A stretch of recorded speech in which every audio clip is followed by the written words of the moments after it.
करता सुना दी इनके बाद बहुत सारा कलाकार अब भर गए इनके जरा कोई ले इन्हीं के साथ मैंने किया था किया मामा के बगिया में कवना के भगिया जगवालू गोरिया हरिया मामा के बगिया में कवना के भगिया जगवालू गोरिया।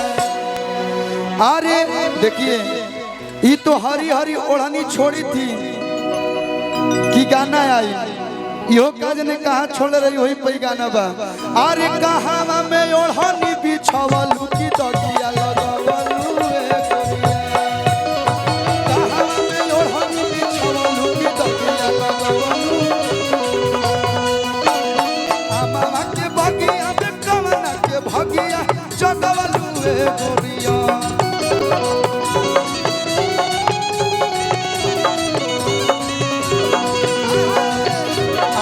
मामा के बगिया में कवना के भगिया जगवलू गोरिया।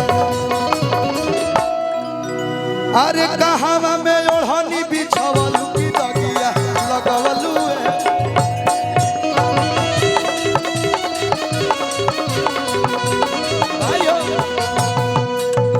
मैं अक्सर नहीं बोलता हूँ लेकिन जहाँ भी मेरा गोलू भाई मिलता है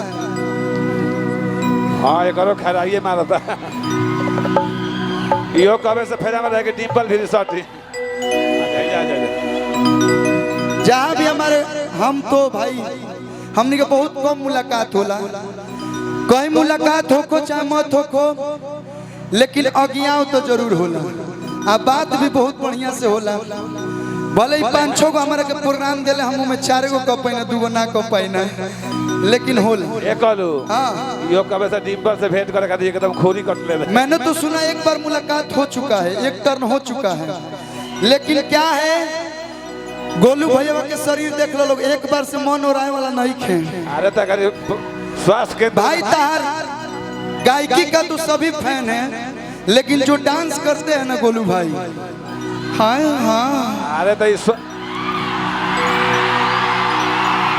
सुनिए अरे पगली तू हट जो ना तो अड़बे ना या तोड़िए जेबू ना तो मरिए जेबू हट होने से तन डिंपल जी के साथ है हट जा सीट पे जा तो पिछुटा जेबू कि अरे मामा के भगिया में कवना के भगिया जगवलू गोरिया हम आवा शिल्पी बुची हेने रहो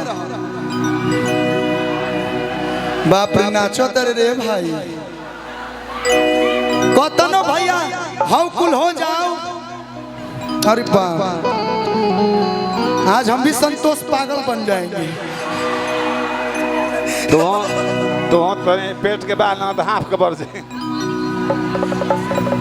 आप कहीं भी छू सकती हैं। हाँ हम भी छू सकते हैं कहीं भी। हाँ है से तनी ओ पार ए पर छपरा ऊपर बोलिया ए बुच्ची तू चल जो वाह कि अरे मामा के बाकी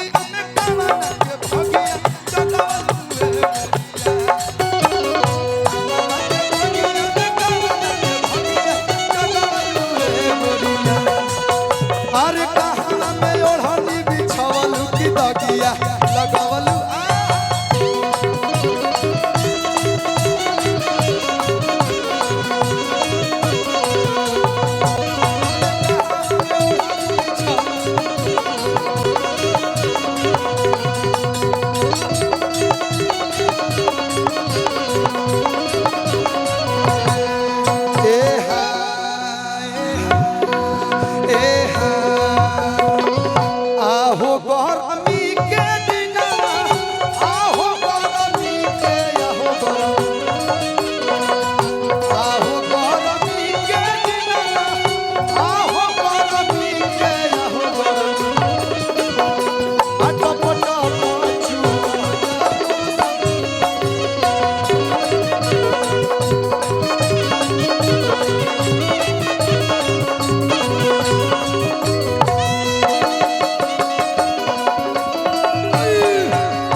सैया चुभुर चुभुर गड़े और चनवाना। मैं चाहूंगी कि कल्लू जी का रिकॉर्डिंग सॉन्ग एक लग जाए, सैया चुभुर चुभुर। अब ये गाना गावे तो भाई हमार खड़ा भइल बा कि अरे गरम छनावटा में कवन पकवाड़ा खियावालू ए गोरिया। ये डिम्पल जी ने मैं रिस्पेक्ट देता हूँ शुरू से कि गरम करहिया में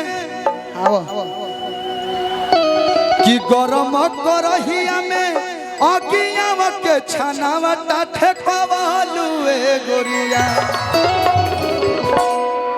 डिम्पल जी रहे बीच में हमने दोनों भाई गोल गोल मारल जी।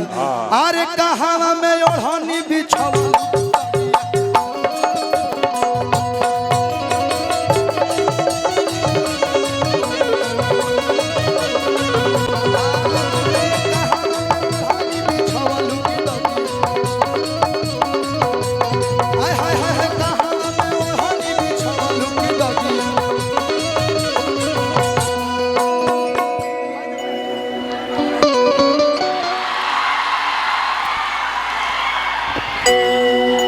कनियानु के जो कलाकार लोग गिनत रह जाई रात भर में लोग आवत। विश्व में बहुत जगह आदमी कार्यक्रम कैले बा, देश विदेश हर जगह, लेकिन पहला ऐसा अज्ञाव हो जहाँ दोपहरिया ले कार्यक्रम चालू होला।